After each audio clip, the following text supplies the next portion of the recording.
नमस्कार मंडळी. तर हा माझा फर्स्ट व्हिडिओ आहे यूट्यूबवर. असा पहिल्यांदाच मी पोस्ट करते आहे, का तर मला शंका होते म्हणूनच. तर मी गेले 3 दिवसापासून आमच्या घरी जी म्हणजे नुकतेच सगळेजणं लावतात ती अखंड ज्योत. तर त्या अखंड ज्योतीची जी ज्वाला आहे मी गेल्या 3 दिवसापासून निरीक्षण करते. ती दुपारी सुमारास 1 ते 4च्या दरम्यान एवढी जास्त प्रज्वलित होते, की अक्षरशः असे वाटते, की त्या ओम आणि स्वस्तिकमधून ती ज्वाला बाहेर येईल.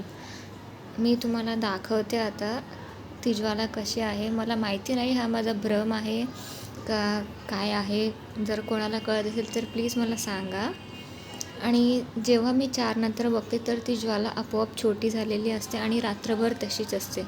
परत दुसऱ्या दिवशी मी अजून एकदा बघितले तर ती 1 ते 4च्या दरम्यान तशीच होती.